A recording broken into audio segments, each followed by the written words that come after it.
I don't worry. I tell you, I'm a man who believed that I died 20 years ago, and I live like a man who is dead already. I have no fear whatsoever of anybody or anything.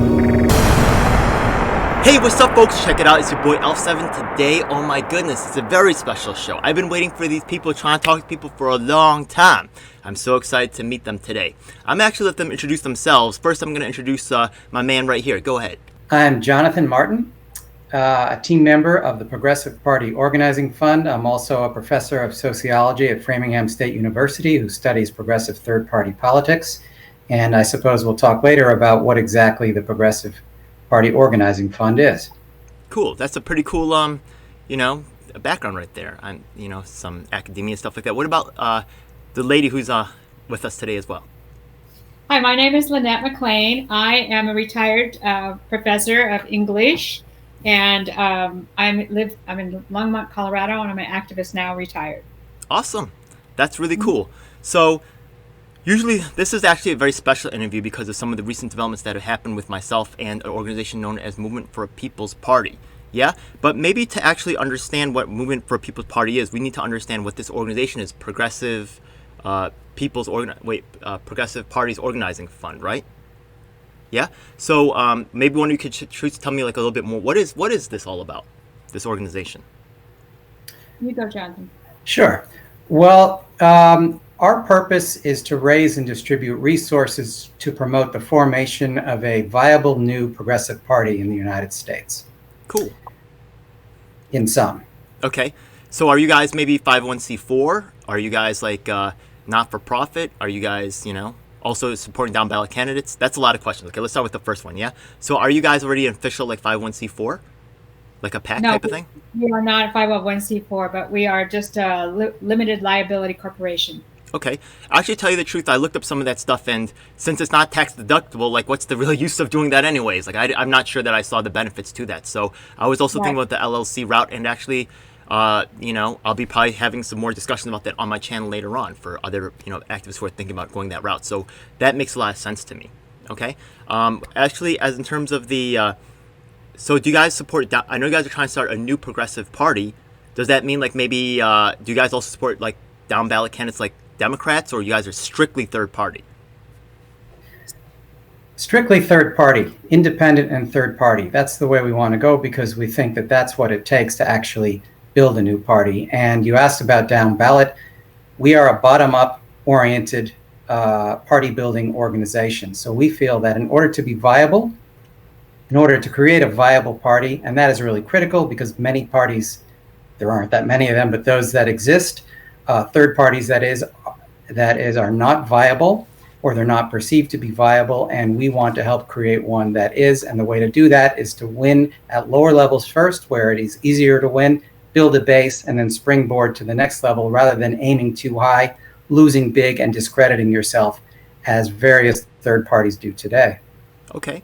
And just so you know, actually, this group right here, PPOF, and actually your backgrounds are actually very interesting to me because often the left is criticized and academia is criticized for not taking a ground level approach and taking on this stuff hand by hand instead of sitting in an ivory tower, just kind of like, going off of theory without working knowledge. But the things that you're saying already as in terms of like really concentrating on a bottom up, philosophy and some of the things show me your true activist leanings. So maybe you could share with me a little bit more about your activist backgrounds and what led you to decide like this third party, why third party so strict. So go ahead, if you could share that with me. Well, I'll go first. I started out my full-time activism with with Bernie, campaigning for Bernie and being a Bernie staffer. And then after Bernie's election, or after Bernie's campaign, I joined the Movement for a People's Party. Or I actually joined, before it was renamed, I joined Draft Bernie.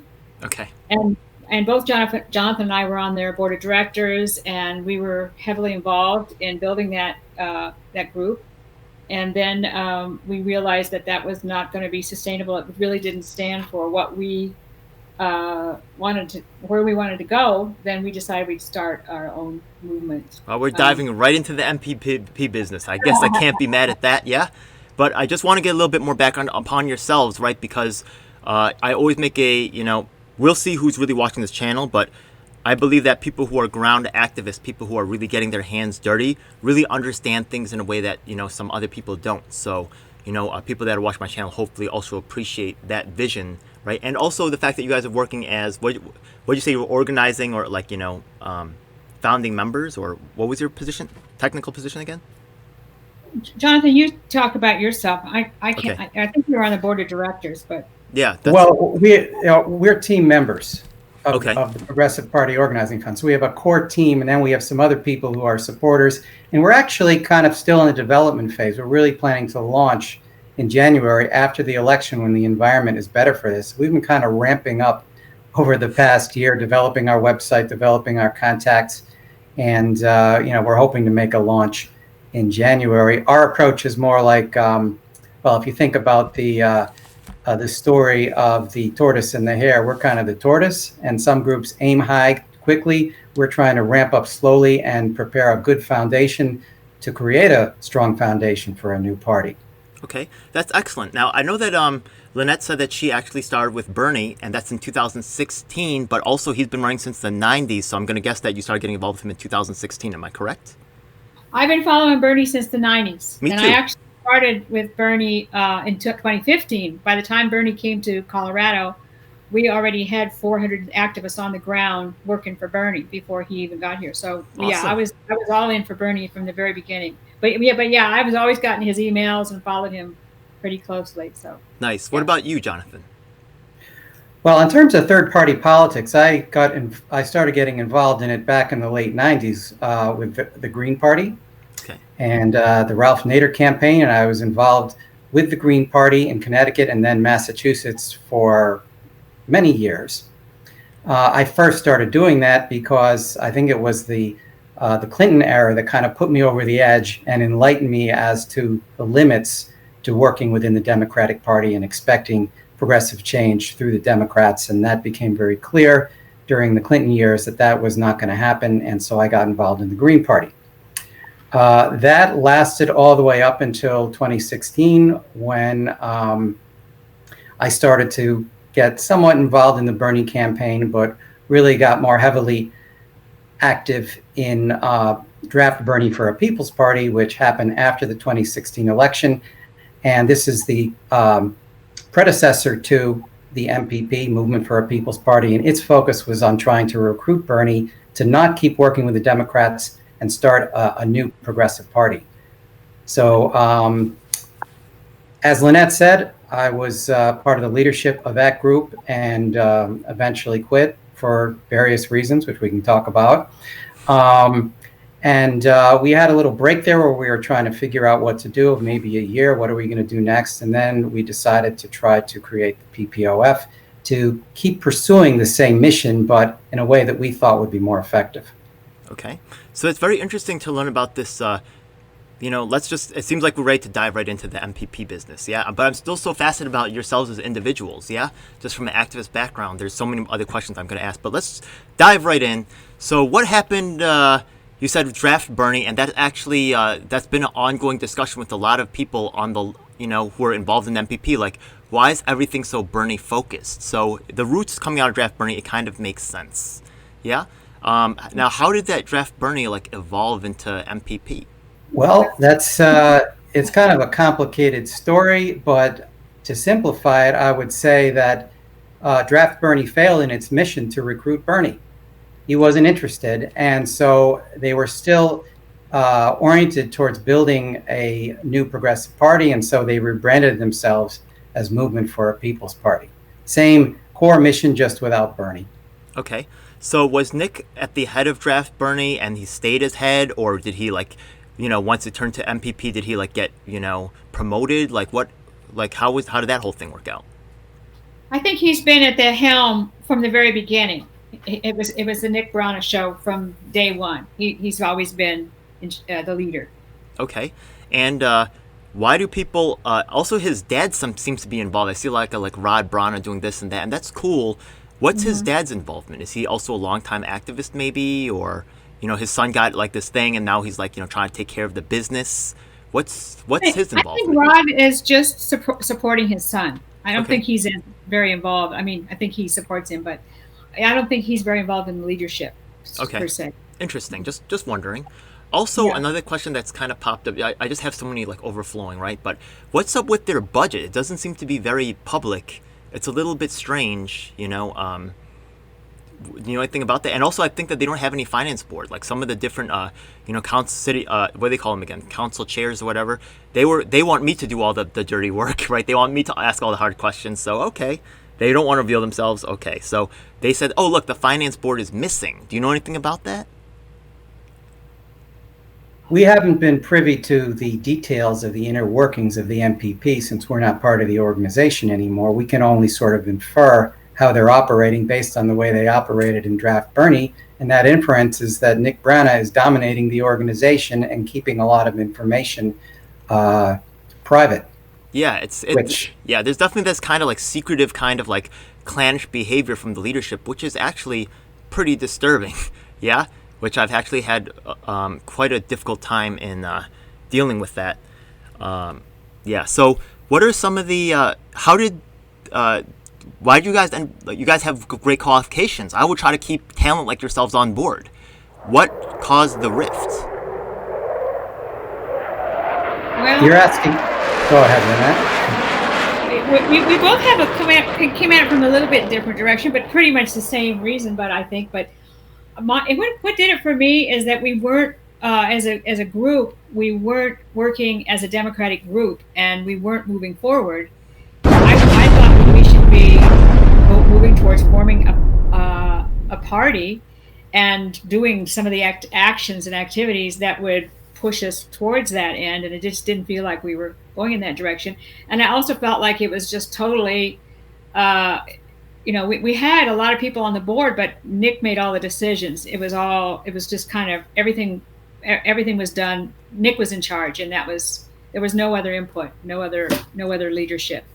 It was frustrating because like you said, I think we had a lot of qualifications that could have really been utilized and been satisfying to move forward. But we weren't, our expertise or our work wasn't really respected in that way. What about you, Jonathan? Well, I should say that we were forced, like everybody else, to sign an NDA, a non-disclosure agreement. So even though I would like to, I cannot share with you and everybody else the details of what happened. You know, that's an ongoing problem, and there's, you know, it's just the role of NDAs has expanded so greatly, right, within these campaigns and stuff. It's really problematic and troubling, and you know, it's also really hurts people like the youngsters like us, right? Not that I'm that young, but people that are coming up in the game, they want to learn how to be an activist, and all these doors are closed because of these NDAs. It really takes the power away from the grassroots and puts into the hands of these consultants and party leaders. Very troubling. Yeah. That's true. And, you know, if an organization is going to be democratic, it should be transparent. Yeah. And so if you're having trouble getting information about what the MPP is doing now, that suggests that it is not as transparent as it should be and not as democratic as it should be. On top of that, if you look at the MPP, and this was also true of Draft Bernie, a lot of the attention, media attention, focuses on Nick Brana. He's the main spokesperson. He's the one making the quotes. There are some other people around the edges, but a huge amount of the focus is on him. And that, I think, does not promote a cooperative type organization that makes good decisions when, you know, the voice of the organization is one person. So that's more consistent, sorry to say, with a cult, actually, when you have a leader like that who gets all the focus, and on top of that is making wild and grandiose statements about what the organization can accomplish. And in this case, that's a problem that I have with the MPP, is that it is claiming that within 2 to 4 years, it's going to elect members of Congress and it's going to win the presidency and it's going to become the biggest party in the United States, which is really absurd. Okay. So that kind of grandiosity and the spotlight that focuses mostly on one person and the lack of transparency, to me, that's more cult-like than it is democratic. So the thing is that, like, I definitely get that kind of sense from around, right? Because I've asked hard questions and I see people look at Nick, right? So it's obvious, right? Even though he tries to hide it through, like, you know, proxies and, you know, like, I'm good at, like, digging out, like, who's really got the ability to get things done because that's what activists do, right? Yeah. But like when I see Nick speak, he's not like incredibly charismatic. He doesn't have a strong command presence. So how is he able to do this? Like what's going? I know he dangles the carrot of the MPP and like his. And how does he have all these media connections? Why do they only want to talk to him? Doesn't anybody else in the organization like ever want to do anything? Well, how does this work? Well, we've been, critical of what they're doing, but just to give him his due, he's good at promotion. He's really good, and some other party building groups are not. So he knows how to make those connections. He knows how to use hype to tell people what they want to hear, and sometimes that message is powerful enough that it really doesn't matter if he's super charismatic, that people can be swept along with that, especially when they feel there are not other viable alternatives. So in a context of perceived powerlessness, certain leaders, even if they're not super skilled, can exploit that to manipulate people. Yeah, I do. There's definitely like in this political game, a lot of people who think that they're master manipulators of the game. And it's like, it's super annoying for us people on the ground to deal with, these megalomaniacs, but whatever, you know what I mean? Like, but it starts to become apparent. But I've never really been, like thrilled with his command presence, and I'm like, okay, but what you say makes sense. Yeah, you're exactly. He cuts down the other parties. He cuts them down, even though he should be helping to an extent, right? It's a very big uphill battle. They could combine, right? He could combine with the Green Party. He could combine with them and form a stronger force, but no, he's cutting them down, saying MPP is the only way. Yeah. He has a set script, and that he just sticks to that script, and it's kind of monotonous. It is. He has tried joining with other groups, and he has not been successful. I mean, he has tried to bring other people in, but the other groups that come in don't want to, give up their leadership and get under his leadership. Yeah, it's like it's very strongly top down, like it's obvious. Yeah, and like who's in control. Like I've even like asked the question and seen it rebound and seen people like one of the people like act in fear because she looked at Nick and she was like, oh my god, like should I have said that, and that right there was real troubling, like Yeah. Oh well. Yeah. And I should say, I don't mean to criticize him and his personality. If he were to change his behavior, I think that would be great, but he hasn't shown so far that he's willing to do that. But how does he maintain this iron grip? Because he seems like such a softie. Like, does he really is he different behind the scenes or something? Is he like, or he just like says it softly and then everybody follows him? Like, I don't get it. Well, without providing details that would violate the NDA, let me answer your question with one word, which is yes. Yeah. Yes, he is. I believe he is different behind the scenes, but nevertheless, you can see some of that filtering through in the grandiose statements. And when you try to get certain information, you find it difficult to do so about how the organization really functions. Mm-hmm. So you can see the signs of what he's doing behind the scenes in these kind of omissions and in some of these glaring statements that to anyone who has a strategic sense, some knowledge of the history of third parties and what they achieved would find it to be ridiculous. That what he's suggesting, his vision, is so over the top that you would think most people would be turned off by that, but apparently a lot of people aren't. They're excited by it. I should say that, it may be some of the same enthusiasm that attracted people to Bernie.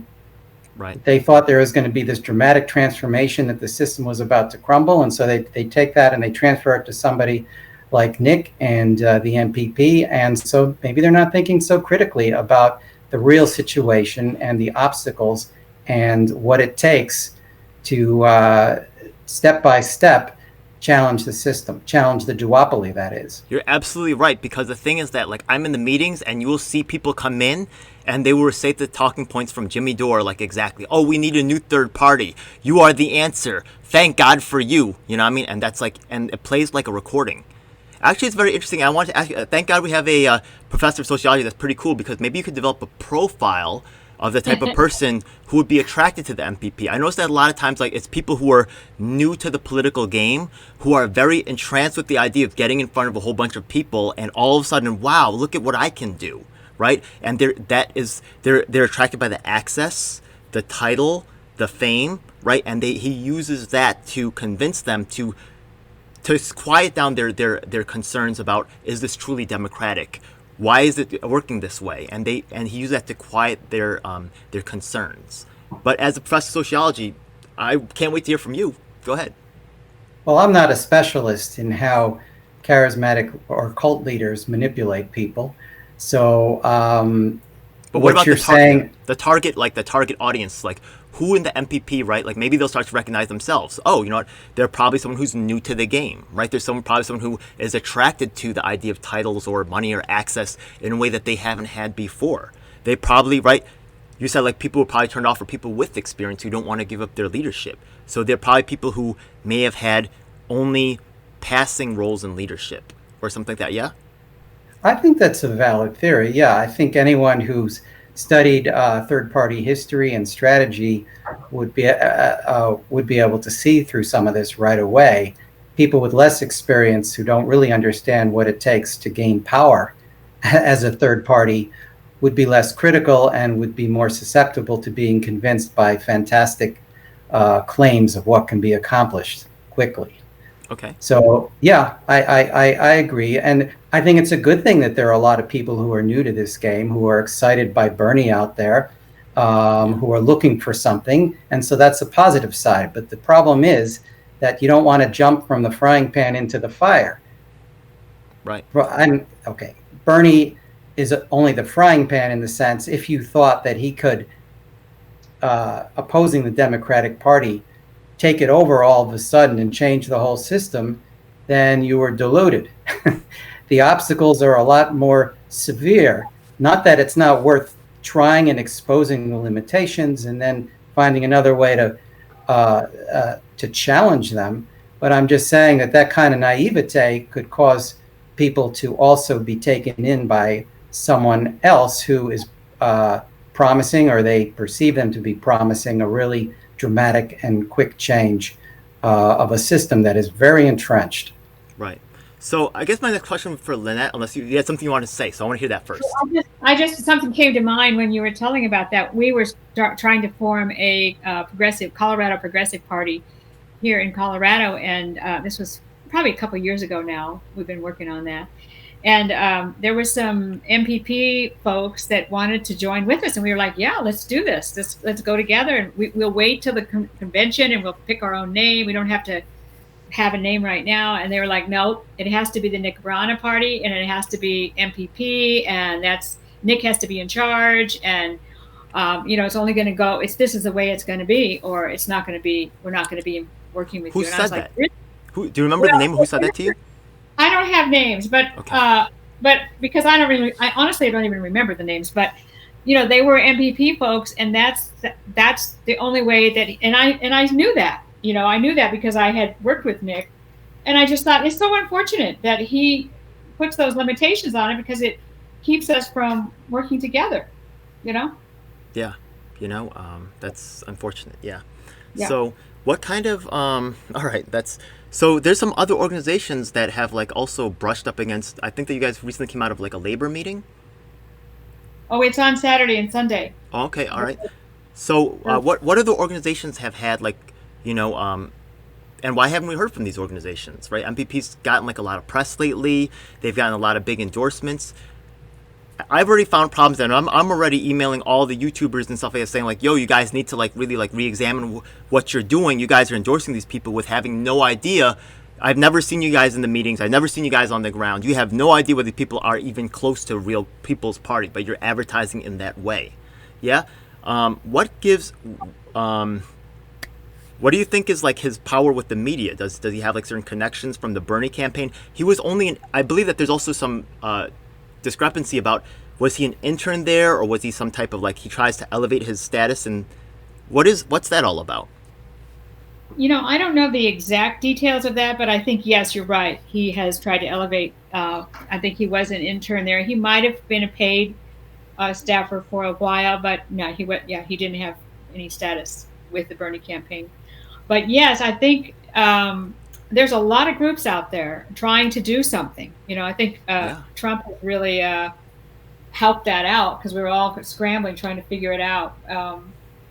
So I don't know what you were asking me about these other groups. It would be good if we could pull together and all of us try to do something together. You know. Do you remember the names of any of these groups? Go ahead, Jonathan. Oh, well, just about Nick Brana and his status. I mean, he may have had an official role, but he calls himself, says he was the National Outreach Director or Coordinator of the Bernie campaign. And I don't know if he had that role temporarily, but the record suggests that if he did, he was demoted to intern by the time he left. Okay. So, I mean, titles aren't that important to me in terms of whether someone can have qualifications to do something regardless of the title, but you should be honest about what you were and not resort to exaggeration and hype to attract people, which has been his style, unfortunately. Yeah, it's pretty well masked because he's such not like a very vibrant, captivating individual. So you don't see it right away. But then, you see little hints here and there. You're like, oh, okay, I see. All right, yeah. But he does actually have, with Cornel West and Nina Turner. Those are some pretty big, captures right there for his organization. Yeah. But they're not third party. They're let's keep with the Democrats. Yeah. They aren't making that commitment. So he is kind of compromising the group's ideals by saying, well, okay, we'll go with Democrats too, What are the names of these other organizations that had run-ins with MPP, not necessarily favorably? Do you remember any of the names of these organizations? Because I would like to follow up. Well, the Progressive Independent Party was, it started out as a Facebook group and it kind of grew, never into a real party, but they, and especially their leader, had problems with Nick kind of taking their ideas and claiming credit for them. And anyway, I hear that the Vermont Progressive Party had some problems with him. They never really worked closely with him, but they were kind of turned off to his style. This group, Labor and Community for LCIP, Labor and Community for an Independent Party, I believe it's called. I hope I have the name right. I'll look it up. Yeah. They were a group that allied with the MPP. So they're comprised of a lot of unionist labor activists and some community activists. And that was really a feather for a while in the MPP's hat, that they were able to attract this labor-oriented group because, labor potentially, even though it is weak in comparison to business, has a lot of political power, can have, because it actually has a lot more resources than other groups. And so the notion that, or the fact that they joined the MPP really kind of that was an achievement for the MPP, but eventually they got disillusioned because they felt that the MPP and Nick Brana kind of flip-flopped on their strategy and violated some understanding that they had about how they would be moving forward, and was not, that the MPP was not oriented towards being strictly independent and was even willing to work with groups that were working within the Democratic Party. There might have been some other issues too, but in any case, they found that the promises that Nick and the MPP had made, did not pan out in the end, and they had to go in their own direction. So they've broken with the MPP, I think it was within the last few months, and their founding, well, not a founding convention, but their organizing convention or conference is actually this weekend, September 19th and 20th. And so they're striking out on their own. Sure. It's Labor and Community for an Independent Party. Oh, That's great. it, Okay. yes. That was actually almost exactly what he said. So that's great. Yeah. That's good. Okay. Maybe exactly what you said. So, yeah, wonderful. I guess you're academic, so I guess it would make sense. Anyways, yeah, go ahead. So, look, go ahead. Well, I mean, there are other stories of individuals who've had run-ins with the MPP and Nick Brana in particular. So I don't remember all of them, but people we know who've been active in different circles have, progressive circles, that is, have had problems with him in addition to these groups. And another one I would mention is Socialist Alternative. Oh, they're they huge. worked with, they worked with the MPP for a while, And now I don't know whose fault it was, but they found pretty quickly that they couldn't work with one another. Okay. And so, maybe all of these groups have their problems that contributed to these splits, but some groups are able to work with other groups, and apparently the MPP is not one that is able to do so for very long. One group that they picked up that really kind of gave them a lot of juice was when they picked up that Our Revolution LA. Yeah, when they picked up that Our Revolution, hinting that other Our Revolutions could follow suit, which did to some extent, but not really nearly as much as we would possibly hope for. I think it was like 2 or 3, maybe 4 or 5 now. But there's you never know. The Our Revolution is a pretty big movement. So how were they able to make that happen? Do you know? No, it's run by Bernie folks, and it's all Democratic.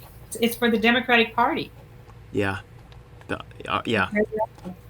Well, they are still endorsing Democrats, but the fact that they've allied with the MPP suggests they have a foot in both camps. Okay. That sounds kind of contradictory, but we'll see. I think, as I was saying, there are probably a lot of people in OR who were, hoping for a Bernie win and excited by the prospect of progressives taking over the Democratic Party, and that didn't happen. And so they kind of wanted something else that was promising a big change to ally with. Basically pursuing the same kind of course, rather than taking over the Democratic Party, presenting an alternative to the Democrats that would be successful quickly.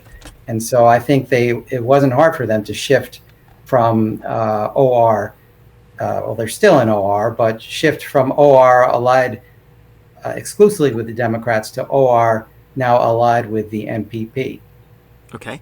Also, actually, just to address that particular thought right there, there's actually quite a few people on the left who are saying that MPP is the new controlled opposition, and that they're really right.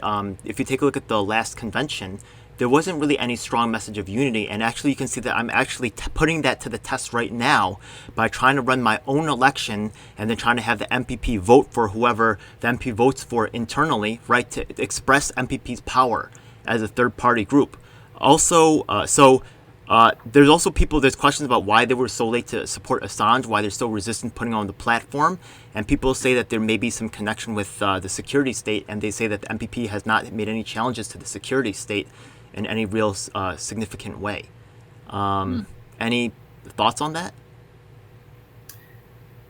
I don't know. I don't think that the MPP has to have been infiltrated by the Democratic Party or the DNC or the deep state or whatever you want to call it to have done these sorts of things. It just could be, a leader who, in some ways, is effective and in other ways is incompetent, and does these things that, lead in the direction that it's gone.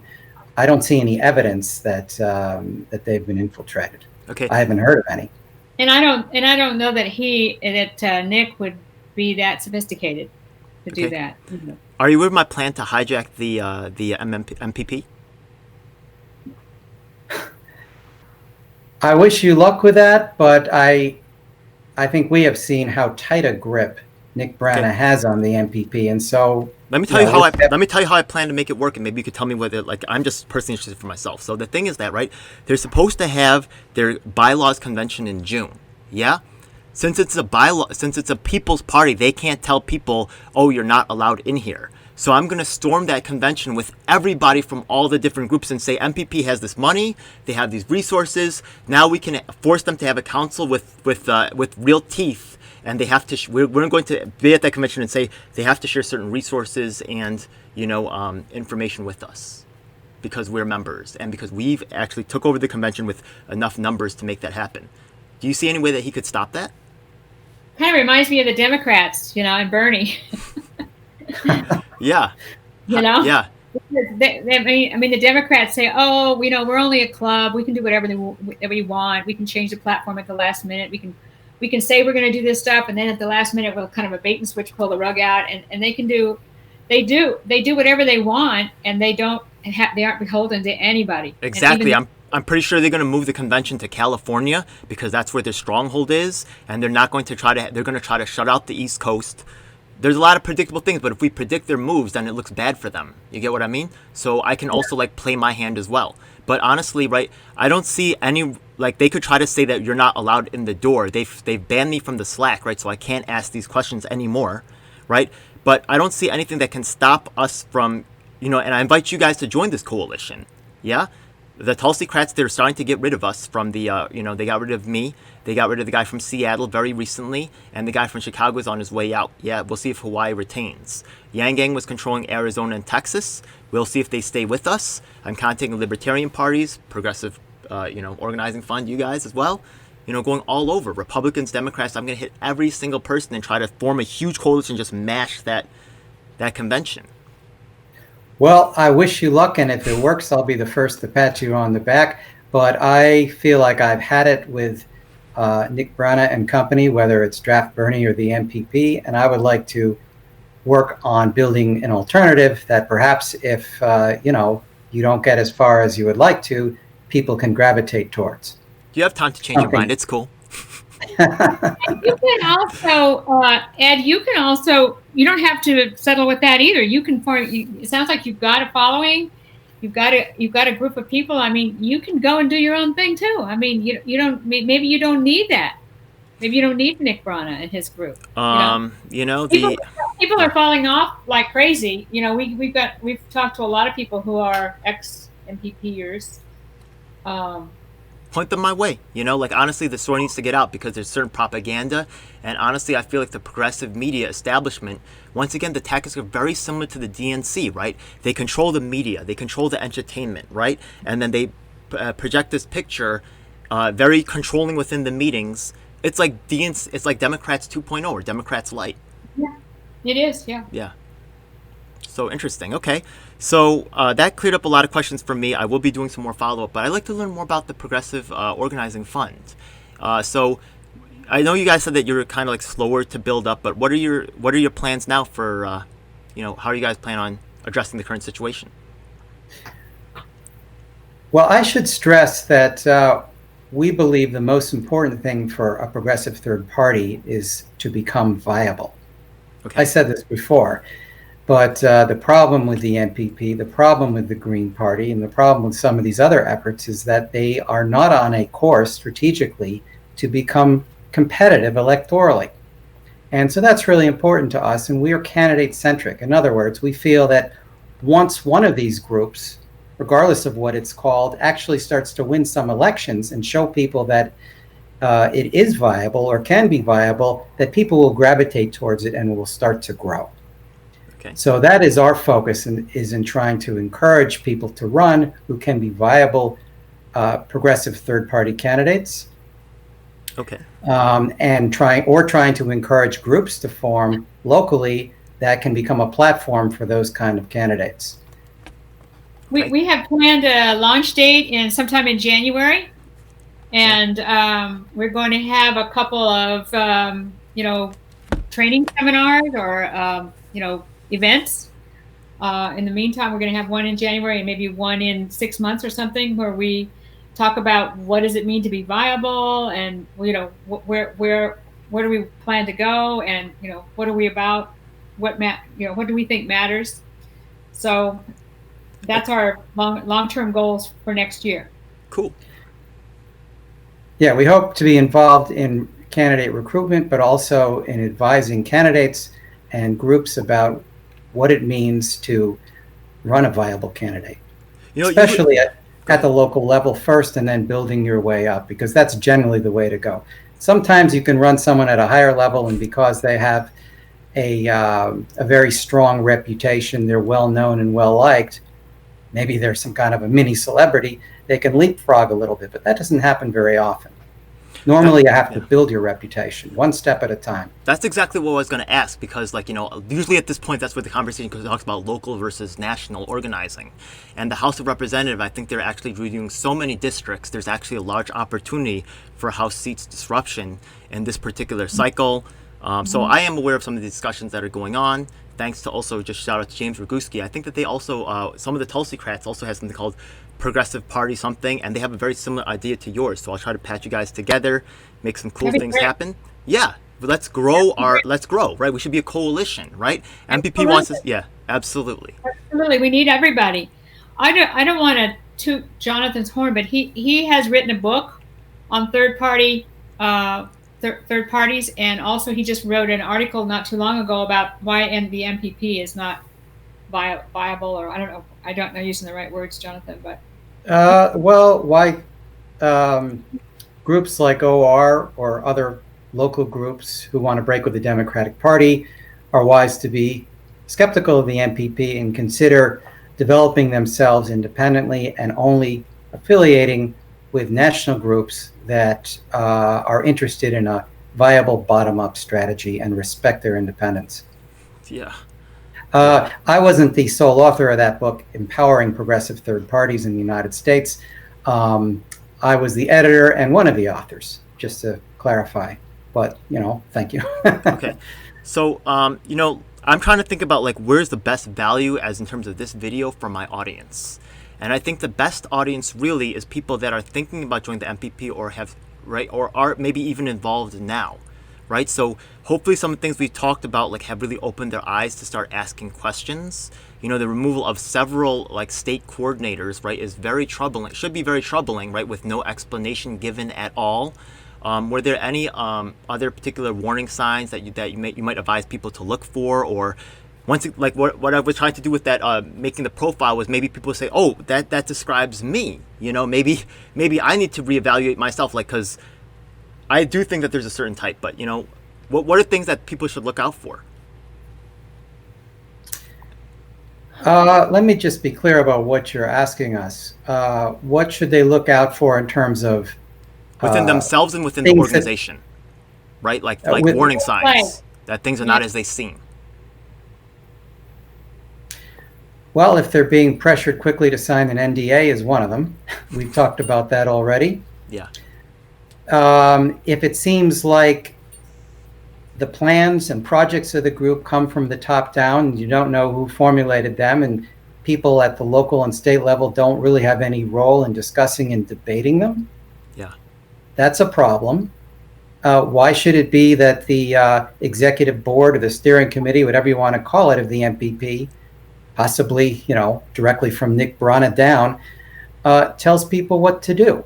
That's a serious warning sign. So if there isn't a chance for ordinary MPP members to not just join a call and listen to what Nick or other MPP leaders and guests are saying, but actually participate in a discussion and have some kind of a say in what projects are pursued, that's a serious problem. And if there aren't more people who are speaking on behalf of the organization in press releases and in the media, that's a warning sign too. Not only that, if it sounds like what is being promised in terms of strategy and achievements in the next 2 to 4 years sounds like really over the top and unbelievable, even though you would like to believe it, then that's a serious warning sign too. If there isn't a real plan for gaining power, if you say that you're going to run people for Congress, but you haven't explained how are these people going to win, where are you going to get people who have the capacity to overcome the huge obstacles to running a viable congressional campaign, if you can't explain how you're going to do what you say you're going to do, that's a warning sign. Also, that brings up a great point with the track record is kind of weird because they've been around for 2 years, but they couldn't even find one person to run for House of Representatives or even a local seat on their ticket. Why were they so inefficient over the last 2 years? What do you think happened there? That's a little weird. That's not their goal. That's the thing. That was one of my biggest complaints, is that I couldn't see that we were doing anything. Okay, what's your objective? What do you want to accomplish? Okay, let's do that. And I just couldn't see any movement. I mean, the one event they had, they wanted to have Bernie when they split from draft, when they moved from draft Bernie to Movement for a People's Party. They wanted to get Bernie to sign to sign up. Well, we all knew he wasn't going to do that. So why are we doing that? It's kind of was a waste. It was kind of a big fiasco media event, and it was to no avail. We all knew Bernie was never going to sign. And so, that was the one thing I have to give them credit for. This last thing they had this nice virtual event where they had a lot of really amazing speakers. And I think that was pretty incredible that they gathered that many speakers and they had that many people watching. So that was good. But again, it was kind of like a big cheerleader event. Yeah.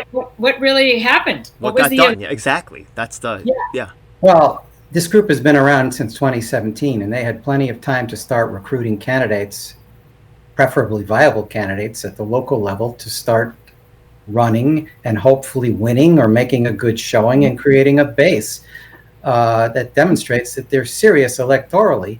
They have not done that, and it seems that they have no intention of doing that. They think they're going to leapfrog over all those races and win the presidency within 4 years. That's not a serious plan, and people should be skeptical of any organization or leader who is not promoting a serious plan to get from A to Z. Okay. And they're not the only game in town. You know, people can try to work with us in terms of recruiting viable candidates or forming local organizations that can do so. There is the LCIP, which I mentioned, which is more labor community oriented. There's even a group called the National Progressive Party that is inspired by the Vermont Progressive Party to some extent in their bottom-up approach, although they also are working with, they have groups that also endorse Democrats, so I personally have kind of a problem with that.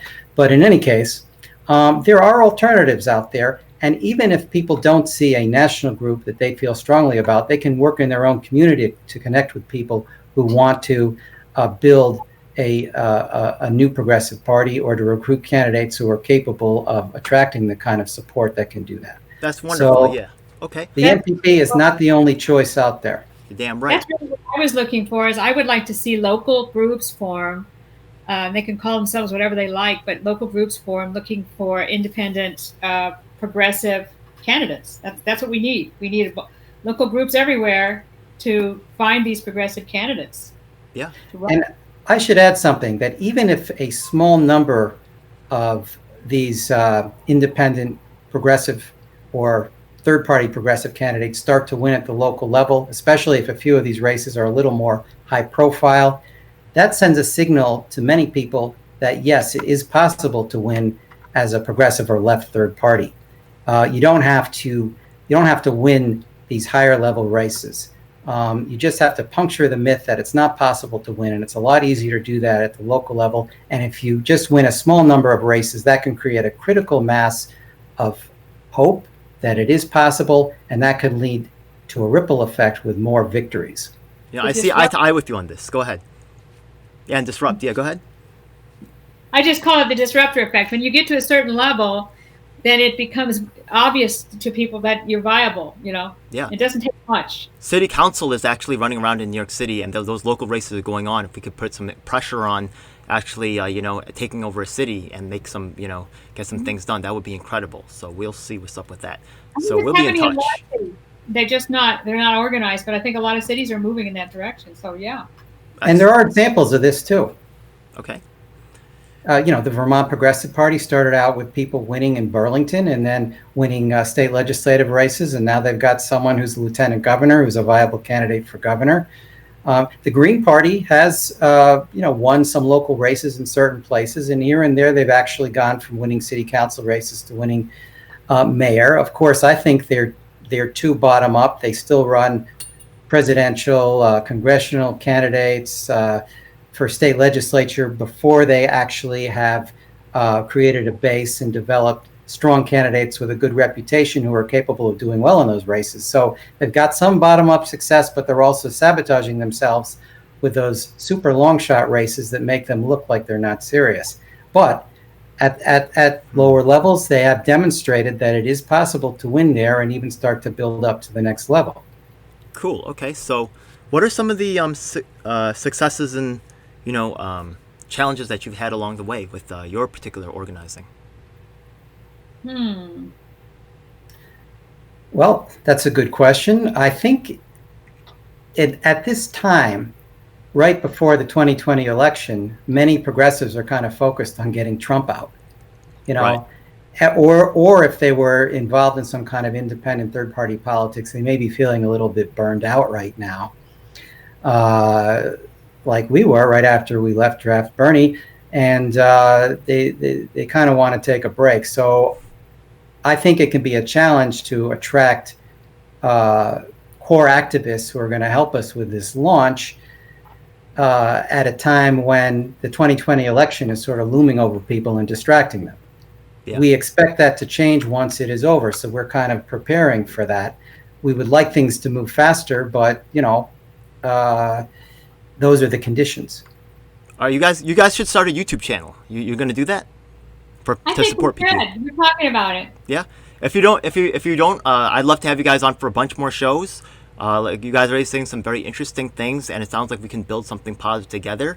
I have some good people that are already call themselves Progressive Party, and they're actually trying to not like put candidates in, but they just want to fund candidates who are supportive of progressive ideas, which sounds from the name, the fund sounds very similar in its heart and ideals. And I'm not trying to be a star. Honestly, I just want someone else to handle that. Honestly, I know that there's probably people who are better at it than me, but I want to be part of making that change happen. And it seems like y'all are pretty cool, honestly. Yeah. That's great. Yeah. Thank you. Yeah, good talking to you, and we wish you luck with that, and hope to talk to you again. Wait, before you go, you got to definitely tell all the people like how they can follow you in your social media and like how they can stay in contact or learn more about your organization. Yeah. So. Have a website, ppof.us, and then we're here on Facebook and Twitter. It's PPOF, it's Progressive Party Organizing Fund on Facebook. I'll put all the links below, so you have a Facebook, you got the website. Anything else? Instagram, Twitter? Twitter, yeah. Do you have the Twitter? Okay. We have Twitter, but I don't think we have Instagram or anything else. Do we, Jonathan? Not to my knowledge. Do you have your own personal ones or just the ones for the PPOF? We have our own personal ones, but mostly we just stick with the PPOF, yeah. I have a Facebook page for my book, Empowering Progressive Third Parties. Okay. There's some overlap there for sure. We'll put a picture of that on the screen right there. Go ahead. I have a local group called Longmont Political Revolution that we put on at local events and do some little rabble-rousing around locally, but other than that, it's nothing. Okay, cool. Any of you guys ever visit New York City? Yeah. Oh, yeah? Sure. Okay, that's cool. I know Jonathan has the book. That's what we talked about, right? So maybe when you come down, maybe I could try to help you organize a book signing. That would be cool. Yeah. That would be very cool. Yeah. What are you doing around here, Lynette? You have like activist friends down here in New York City? My son lived in Brooklyn for years, and then he took off and lived in he did dissertation stuff in Brazil. And now he's moving back to Brooklyn. So I'm going to be going to Brooklyn. Awesome. We're definitely going to make some things happen. Yeah. I'd like to introduce, I've been working more closely with the Yang Gang because they have a nice little ground game going on. So, and they're open to like new ideas and people. So what's the Yang Gang doing? Well, actually this weekend, there's something called the Basic Income March. Now the Yang Gang is not as uniform as you may think. They have some splitting going on. But I'm actually also like getting emails from all the candidates. I also do work with Justice Democrats, because the thing is that I want to know what everybody's doing. I want to know how they're projecting their message. I'm a real student of the game, so I'm not going to be inside my echo chamber, right? Like I'm in the Joe Biden groups, right? And I even post up like, what do you guys think of Kamala Harris for VP, like before she thing, because I want to know what they think and how they think and their numbers, right? I know how many people. So when I go to Yang Gang, I can say like MPP has exactly right. At the last meeting, it was about 350 people at the last meeting. I know the numbers exactly, so I can make more informed decisions. I like the Justice Democrats. I met them when we were doing a conference in Chicago.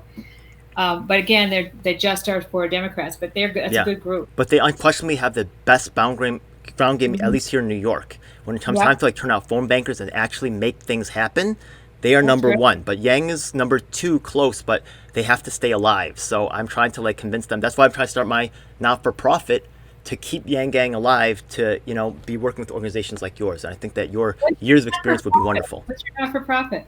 Well, actually, I'm like in the process of setting up right now. That's why I was asking y'all, right, about the LLC, because I looked at the putting a 501c4, but I was like, the tax benefits are not really there. So why am I going through all this? Like, it doesn't really, I didn't really see the benefit, right? So I could just make my own, like, even for-profit corporation. I don't have to make a profit. I don't have to make a profit, but there's no tax incentives yet. Get your trade name and get your LPC, your certificate in good standing from your state, and you're good. Yeah. Get a account. Yeah. That's all you got to do.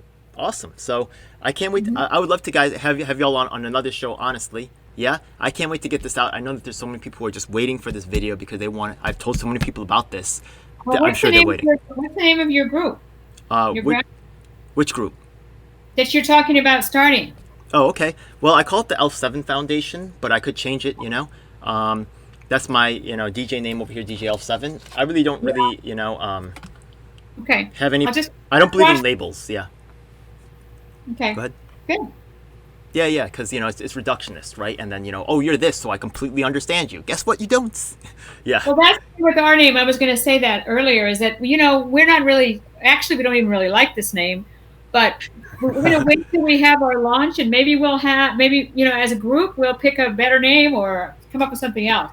Yes. Yeah, we don't hate the name. It's just it's a little bit long, and the name fund can turn some people off, or they might feel like it's a bunch of pointy-headed accountants or something. Yeah, yeah. We hope to eventually come up with a name with a little more popular appeal, but this is what we're starting with, and so we're okay with that for now. You never know. Yeah, you never know. Qbert was made things cool. You know what I mean? Yeah. So maybe you'll have that that ground shifting effect. Maybe everybody will start calling themselves the fund after you guys because you guys are so successful. They'll be like, oh man, those fund guys. Oh, we got to be a fund. You'll be trendsetters. You know what I mean? Who knows? Anything's possible. But I feel you on that. You never know. You never know. You never know. Yeah. So thank you so much for your time. It's been fun, Ed. Thank you. I'd like to do another episode actually with you guys real soon to talk more about in-depth about organizing, about the PPOF itself. But this MPP business already has given me so much to digest and think about. I also can't wait to hear from you guys. I hope to follow up with you guys after the meeting this weekend with the LCIP. Yeah. And I want to see what's going on with that. I would also like to maybe talk with some of their leadership about their experience with MPP as well.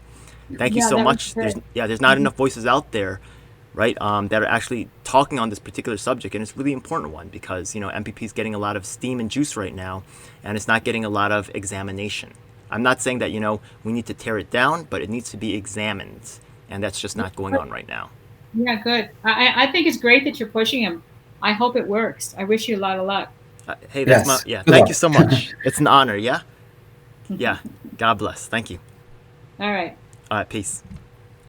It's a dark day in our nation when high-level authorities will seek to use every method to silence dissent.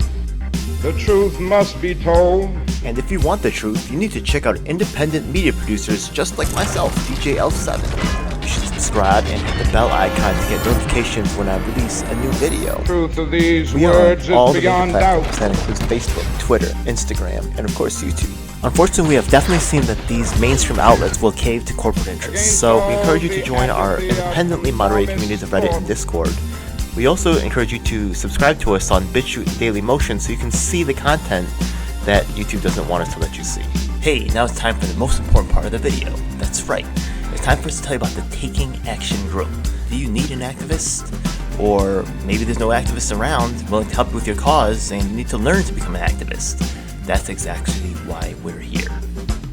Every week we get up with people from across the nation, in fact even sometimes internationally, and we develop strategies and a game plan to address the issues that are affecting all of us. Every week myself from New York City and of course my co-host Lisa from Los Angeles provide a coast-to-coast perspective on what's going on in the country.